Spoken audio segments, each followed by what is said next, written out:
আল্লাহ সুবহানাহু ওয়া তাআলা কোরআনে অনেক স্টোরি বলেছেন, নট হিস্টোরি, স্টোরি, গল্প। যতটুকু বলা দরকার ততটুকুই। এটা বাইবেলের মতো না যেখানে কেবলমাত্র অমুকের নাম অথবা জন্ম, সন, তারিখ, স্থান ইত্যাদি উল্লেখ করেছেন। কেবল আল্লাহ সুবহানাহু ওয়া তাআলা which is needed and extremely necessary ততটুকু আল্লাহ তাআলা বলেছেন।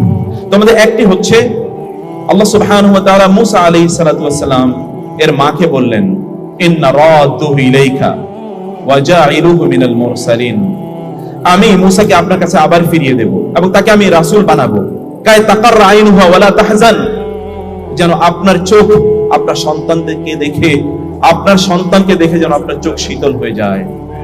একজন সন্তানকে দেখলে মায়ের চোখ কেমনি শীতল হয় তার কথা আল্লাহ সুবহানাহু ওয়া তাআলা মুসা আলাইহিস সালাতু ওয়াস সালামের ঘটনা বর্ণনা করতে গিয়ে আল্লাহ সুবহানাহু ওয়া তাআলা বলেছেন, বাহ্যত যেটি সমুদ্রে ফেলে দেয়া সেটাই জগৎ সেরা একজন মানুষে পরিণত করার নামান্তর। আল্লাহ সুবহানাহু ওয়া তাআলা তা জানিয়ে দিলেন আমাদেরকে। মানে হচ্ছে আপনার সন্তানকে যদি সত্যিকার অর্থে আপনি চক্ষু শীতলকারী করতে চান, তাহলে মুসার মা যে কাজটি করেছে সেই কাজটি আপনাকে করা দরকার। সেই কাজটি কি? সেই কাজটি হচ্ছে মহান আল্লাহ সুবহানাহু ওয়া তাআলার নির্দেশ মানা এবং আল্লাহর নির্দেশ মোতাবেক সন্তানকে পরিচালনা করা। সম্মানিত অভিভাবক, অভিভাবিকা বৃন্দ, আপনাদের মনে রাখা দরকার, আপনাদের সন্তান হওয়ার আগে তারা মহান আল্লাহ সুবহানাহু ওয়া তাআলার স্লেভ, সার্ভেন্ট, আল্লাহ সুবহানাহু ওয়া তাআলার তারা বান্দা। এটি আপনাদের মনে রাখা দরকার। আপনাদের সন্তান হওয়ার আগে তারা আল্লাহর বান্দা। আপনাদের এবং আমাদের সামনে সবচেয়ে বড় চ্যালেঞ্জ এটি, তা হলো যে এরা সত্যিকার অর্থে আল্লাহর বান্দা হিসেবে বড় হয়ে উঠছে কিনা, অথবা আল্লাহর পক্ষ থেকে তো এরা আমানত, এই আমানত আল্লাহ সুবহানাহু ওয়া তাআলার কাছে ঠিক বান্দা রূপে ফিরিয়ে দিতে পারছে কিনা, সেটি সবচেয়ে বড় চ্যালেঞ্জ। এই জন্য the biggest challenge the parents face in their life is to keep their children as human beings as they were born or as they are created by Allah subhanahu wa ta'ala. আল্লাহ তাদেরকে যেমনি ভাবে আল্লাহর বান্দা হিসেবে সৃষ্টি করেছেন, সেরকম আল্লাহর বান্দা হিসেবে তাদেরকে গড়ে তোলা এবং আল্লাহ সুবহানাহু ওয়া তাআলার বান্দা হিসেবে তাদেরকে আল্লাহ সুবহানাহু ওয়া তাআলার কাছে আবার আমানত হিসেবে ফেরত পাঠানো, এটাই সবচেয়ে বড় চ্যালেঞ্জ। ইংরেজিতে বলা হয়, আপনার ইংলিশ সাইকোলজিতে বলা হয় থিওরি অফ অ্যাট্রিবিউশন। তার মানে হচ্ছে একজন সন্তান এমনিতেই কখনো খারাপ হয়ে যায় না। আপনি যদি কোনো মানুষকে যদি কোনো একটা ঘরে বন্দী করে রাখেন, আপনি 10 বছর পরে তার মধ্যে অনৈক্যতা তৈরি হয়েছে, চুরির প্রবণতা তৈরি হচ্ছে, ডাকাতির প্রবণতা তৈরি হচ্ছে, স্ল্যাং এই মানসিকতা তৈরি হচ্ছে, অথবা পথভ্রষ্টতার ওয়ার্ডনেস, অথবা তার মধ্যে ডিরেইলমেন্ট, এগুলো তৈরি হচ্ছে, আপনি কখনোই খুঁজে পাবেন না। তার মানে এগুলো কোত্থেকে এসছে? তার মধ্যে এই যে করাপশন, অথবা তার মধ্যে যে কন্টামিনেশন, তার মধ্যে এই যে পথচ্যুতি, অথবা তার মধ্যে এই বিষাক্ত ভাব থেকে তৈরি হয়েছে। নিশ্চয়ই এর জন্য আমাদের দায় আছে, আমাদের দায়িত্ব আছে, সেটিকে এড়ানোর কোনো সুযোগ নাই। আমাদের সন্তানরা তারা নিষ্পাপ আকারে এই পৃথিবীতে এসেছিল, তাদের জন্ম হয়েছে তখন তাদের শরীরে 1 ফোঁটা গুণও ছিল না। কিন্তু এরা যখনই বড় হতে হতে এদের গোটা অস্তিত্ব গুনাহ পূর্ণ হয়ে যায়। এটা কিভাবে হলো? কোত্থেকে আসলো এটা? কিভাবে আসলো এটা? তার জন্য অবশ্যই আমাদের রিফ্লেকশন দরকার, আমাদের চিন্তা করা দরকার, আমাদের ভাবা দরকার যে আমরা এগুলো কোত্থেকে পেলাম অথবা কোত্থেকে এগুলো আসলো। এটি আমাদের ভাবতে হবে, এগুলো নিয়ে আমাদেরকে চিন্তা করতে হবে। আমি আপনাদেরকে সেই চিন্তার কয়েকটি খোরাক কেবলমাত্র আজকের আলোচনায় আমি আপনাদেরকে দিতে চাই।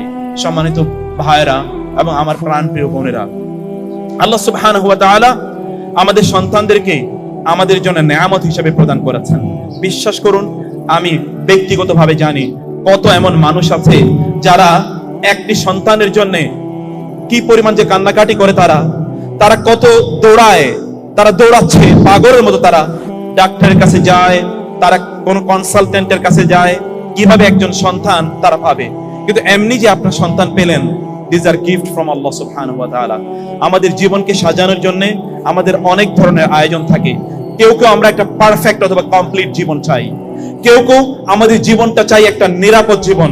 একটা হচ্ছে কামাল আল হায়া, আর হচ্ছে সালামাতুল হায়া, আর এটা হচ্ছে ইমতিদাদুল হায়া, অর্থাৎ আল হায়াতুল মুমতাদ্দা, আর হচ্ছে আল হায়াত আস সালিমা, আল হায়াত আল কামিলা। আপনি যদি পরিপূর্ণ জীবন চান, তাহলে আপনি এবং আপনার সন্তানের জন্য যদি একটা পারফেক্ট জীবন চান, তাহলে আপনার সন্তানকে আল্লাহর বান্দা বানান প্লিজ। আপনি যদি আপনার সন্তানের জন্য একটা নিরাপদ জীবন চান, তাহলে আপনার সন্তানকে আমলে সালেহ, আপনি নিজে এবং আপনার সন্তানকে আমলে সালেহ, ভালো কাজ কাকে বলে এটা আপনি শেখান। 3 নম্বর বিষয় হচ্ছে, আপনি যদি চান যে after your death you will be living for years after years, decades after decades, অথবা আপনি যদি চান যে আপনার মৃত্যুর পরে আপনি শত শত বছর বেঁচে থাকবেন, তাহলে আপনার সন্তানদের মাঝে আপনাকে বেঁচে থাকতে হবে। There is no other way, believe me. অন্য কোনো পথ নাই আপনি বেঁচে থাকার একটাই মাত্র পথ আছে, তা হলো আপনার সন্তানদেরকে ভালো মানুষ বানানো, অথবা আপনার সন্তানদেরকে সত্যিকার অর্থে ভালো মানুষ হিসেবে তাদেরকে তৈরি করা। এবং সেটি যদি আপনি করতে পারেন, তাহলে আপনি হাজার হাজার বছর আপনি বেঁচে থাকবেন। মানুষের তো দীর্ঘদিন বেঁচে থাকার তার প্রবণতা আছে। There are many people who lived on earth with influence and affluence. এই পৃথিবীতে এরকম বহু লোক ছিল যাদের বহু টাকা পয়সা ছিল, সমৃদ্ধি ছিল, প্রভাব ছিল, ক্ষমতা ছিল, প্রতিপত্তি ছিল, কিন্তু কেউ তাদের নাম নেয় না। ফেরাউনের নাম একজন লোককেও আপনি দেখবেন না এই পৃথিবীতে কেউ ফেরাউনের নাম নেয়, অথবা ফেরাউনের নামে তার নিজের নামকরণ করে। অথবা আবু জাহেলের নাম আপনি যদি কাউকে বলেন আমি তোমাকে 1 কোটি টাকা দেবো, তুমি তোমার নাম অথবা তোমার সন্তানের নাম আবু জাহেল রাখো, কেউ রাখবে না। এমনকি কোনো কাফের অথবা কোনো মুশরিকও রাখবে না, কোনো আল্লাহদ্রোহীও রাখবে না। ফেরাউনের নাম এই পৃথিবীর কোনো আল্লাহদ্রোহীও তো রাখবে না। কিন্তু এই পৃথিবীর সবচেয়ে পপুলার নাম হচ্ছে মুহাম্মদ সাল্লাল্লাহু আলাইহি ওয়াসাল্লাম। এমনকি ইভেন ইন ইউরোপ, এমনকি even in America, most popular name is Muhammad, most popular name. এটি কারণ কি? ইন্না শানিয়াকা হুয়াল আবতার। রাসূলুল্লাহ সাল্লাল্লাহু আলাইহি ওয়াসাল্লামকে আল্লাহ সুবহানাহু ওয়া তাআলা তিনি বলে দিলেন, আপনাকে যারা বলে লেজ কাটা, প্রকৃত অর্থে তারাই লেজ কাটা। কারণ আল্লাহ সুবহানাহু ওয়া তাআলা বলেছেন, আলাম নাশরাহ লাকা সাদরাক ওয়া রাফা'না লাকা যিকরাক। আপনার স্মরণকে আমি উচ্চকিত করব।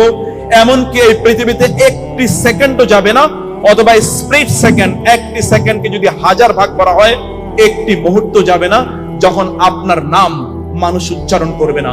হয় এটা মন্দির অথবা এটা মসজিদ থেকে অথবা মিনার থেকে উচ্চারিত হবে, অথবা এটি মাঠে ঘাটে উচ্চারিত হবে, অথবা এটি মসজিদে উচ্চারিত হবে, অথবা সাজদায় এটি উচ্চারিত হবে, অথবা ক্লাসরুমে এটি উচ্চারিত হবে, অথবা কোনো শিক্ষক এটি উচ্চারণ করবেন, কোনো নামাজি এটি উচ্চারণ করবেন, কোনো মুয়াজ্জিন উচ্চারণ করবেন, অথবা কেউ সিজদার মধ্যে এটি উচ্চারণ করবেন, অথবা কেউ আল্লাহ সুবহানাহু ওয়া তাআলার কাছে প্রার্থনা করার জন্য এটি উচ্চারণ করবেন। কোন হতাশাগ্রস্ত ব্যক্তি তার হতাশা দূর করার জন্য, কোন গুনাহগার পাপিষ্ঠ ব্যক্তি তার পাপ অথবা গুনাহ থেকে মুক্তি পাওয়ার জন্য সাল্লাল্লাহু আলাইহি ওয়াসাল্লাম অথবা আল্লাহুম্মা সাল্লি আলা মুহাম্মদ আল্লাহুম্মা বারিক আলা মুহাম্মদ এটি বলবে।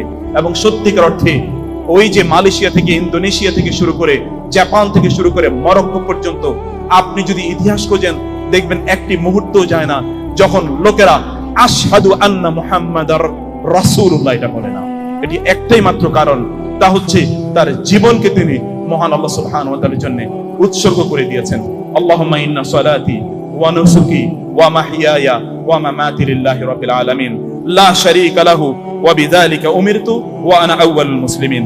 সেজন্য আমি আপনাদেরকে ভূমিকাতে যে কথাটি বলতে চাই, সম্মানিত ভাইরা আমার, বোনেরা, আপনাদের প্রকৃত সম্পদ হচ্ছে আপনাদের সন্তানরা। বিশ্বাস করুন, আপনার প্রকৃত সম্পদ আপনার সন্তানরা। আমার প্রচন্ড পপুলার একটা স্টোরিটা হচ্ছে রবিয়াতুর রায়, ইমাম আবু হানিফা রাহিমাহুল্লাহর শ্রেষ্ঠতম শিক্ষক। তার নাম হচ্ছে রবিয়াতুর রায়। রায় মানে হচ্ছে তার বুদ্ধি, উইজডম এই লেভেলের ছিল যে তার নামের সাথে উইজডম একটি শব্দ যোগ করে দেওয়া হয়েছে।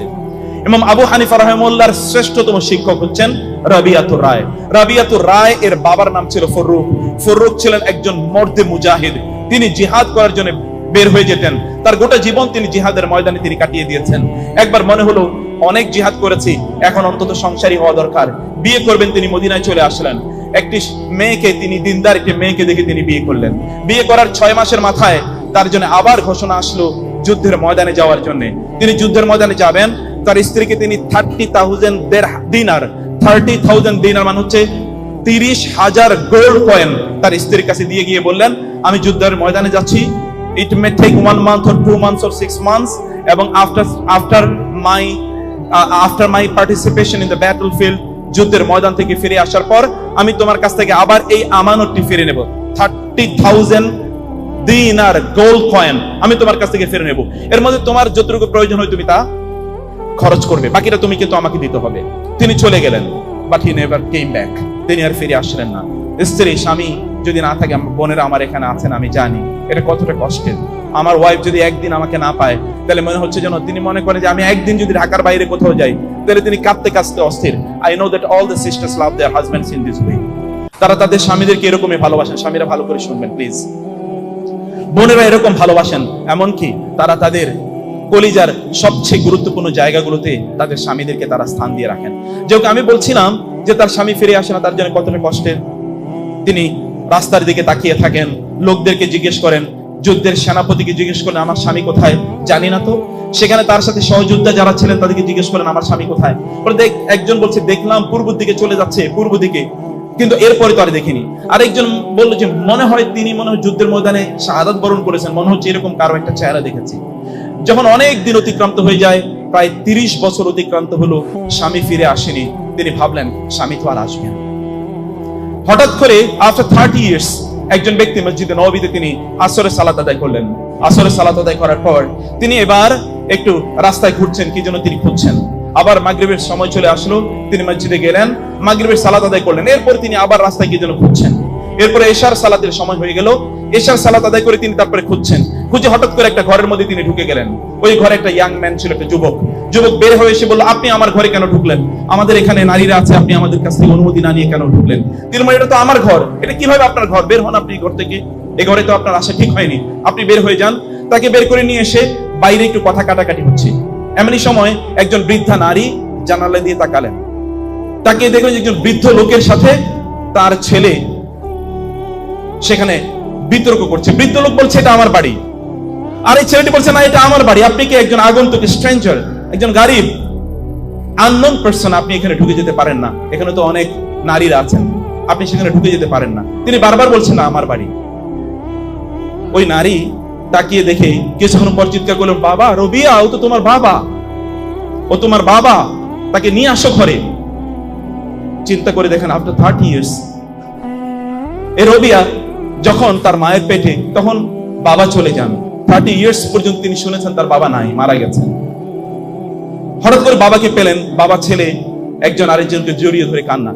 ভাবতেই পারেন যে দৃশ্যটা কেমন হতে পারে। স্ত্রী স্বামীকে নিয়ে গেলেন, 30 বছর পর স্ত্রী স্বামীকে পেয়েছেন, কি পরিমাণ একটা ইমোশনাল দৃশ্য হতে পারে একবার ভেবে দেখেন। তারা অনেক গল্প করছেন, সারা রাত জুড়ে গল্প করছেন।